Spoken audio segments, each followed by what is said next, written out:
I was telling you about Scrappy McGowan. I saw Scrappy he came up to me and said hello to me at the Speedway a few weeks back. Oh yeah. And I said, "There's no way you're Scrappy McGowan."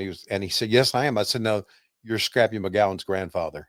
It's just amazing how much we all have aged, but I love that every time you run into somebody from the old days, you're like, Conrad, you won't believe it. That motherfucker's old. And it's like, Tony, you haven't seen him in 50 years, 40 something years. And you're like, yeah, but he looks every bit of it. It just tickles me that you're always shocked. You won't believe how old he is. It's been 40 years and he yeah. looks 40 years older. I saw Sting at Starrcade, and I said, "Oh my God, you look like an evil Santa." Hey, I don't know if you saw, and I know we're probably not supposed to be talking about it, but 411 Fuck Sheet reported today that AEW is trademarking Old Man Sting. I guess since it's a matter of public record, we're not necessarily spoiling anything to know that there was paperwork filed that way. But I love that people referred to him as that on the internet. Yeah.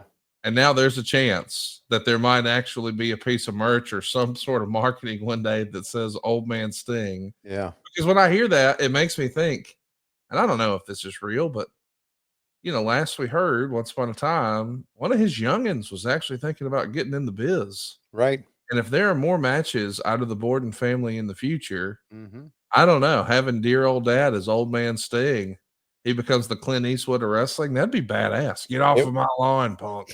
it would be. Right? And Come on. yeah, I mean, if you saw him at Starrcade, he's leaning right into his age now.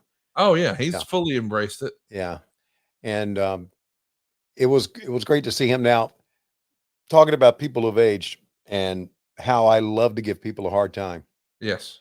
Uh, when Sting walked in, I was on the curtain, and Jeff Jarrett and Karen were on the other side of the curtain.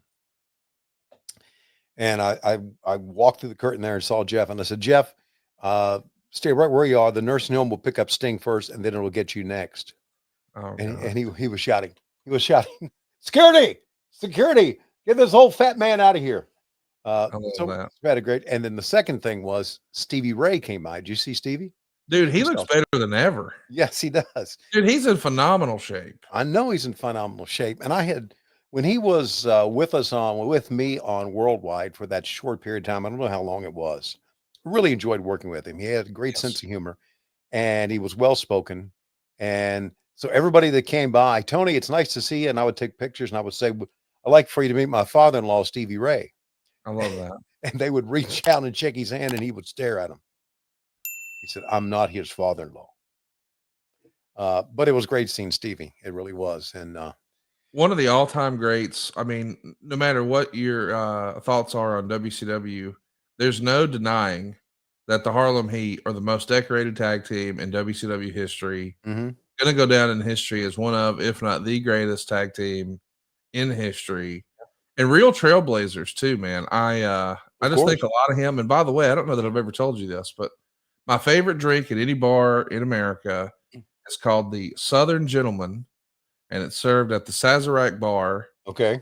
in New Orleans. And it's inside the hotel there, next to the. It's across from the Ritz. I forget the name of the place. I'll have to look it up in a minute. But the Sazerac Bar has a drink called the Southern Gentleman, and they make it with like muddled mint and blackberry or some other shit. But it's Buffalo Trace, Okay. and they will only legally sell you two. They're like, hey, you can't have more than that. So of course, once they told me that, I'm like, fuck you, I'm gonna find a way. So I Mm, did. And I okay. had the best night that I remember ever.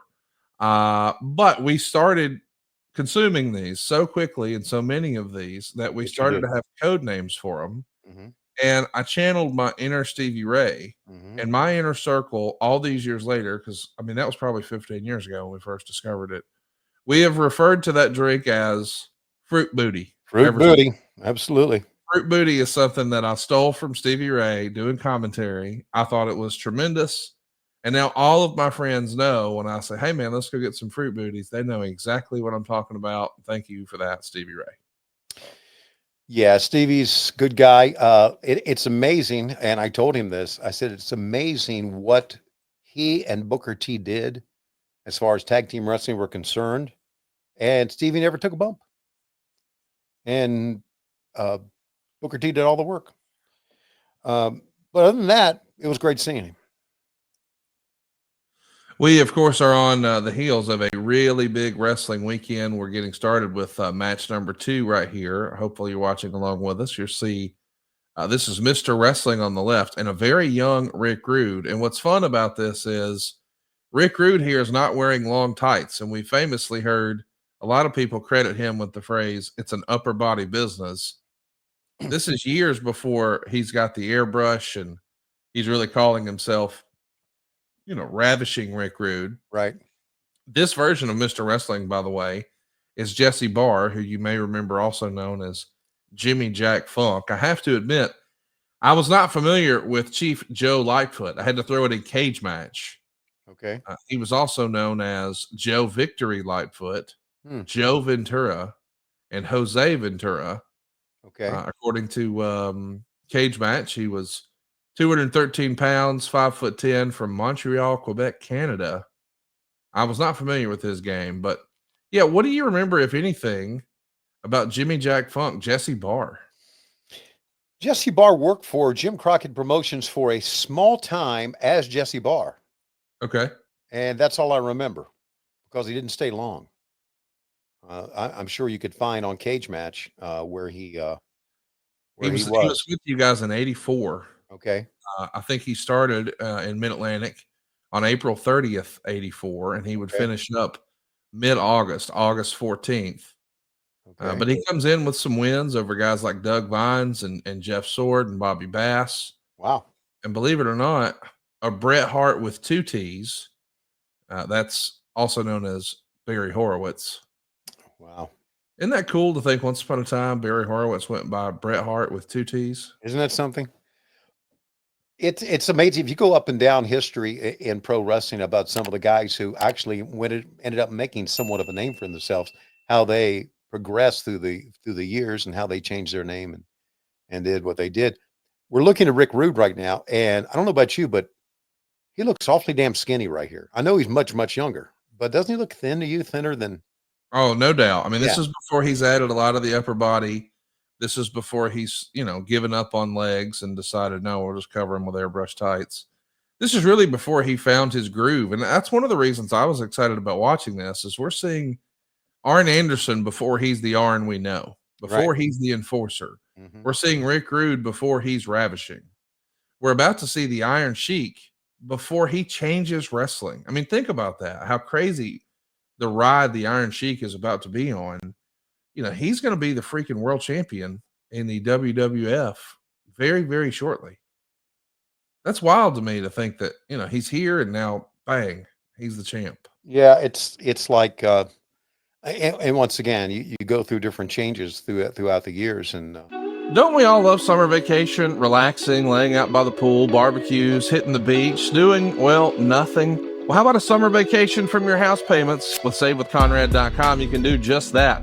Reduce your monthly payments by making the equity you built up in your home work for you. You can roll together those high interest rate credit cards into one lower monthly payment and perhaps access some of that newfound equity to turn your house into your dream home with no money out of pocket. And how about this? You get to skip your next 2 house payments. That's right. You won't have to make your June or your July house payment. You're done until August 1st. Go right now to SaveWithConrad.com. Let my team run the numbers for you for free. There's no obligation, and if we can't help you save some cash, we won't waste your time. And did I mention we're offering a 3-year guarantee right now? That's right. That means if at any point interest rates improve over the next 3 years, you get a free refi. That's right. No new lender fees from us. So you get to save money now without wasting money later when the rates improve on a whole second set of closing costs.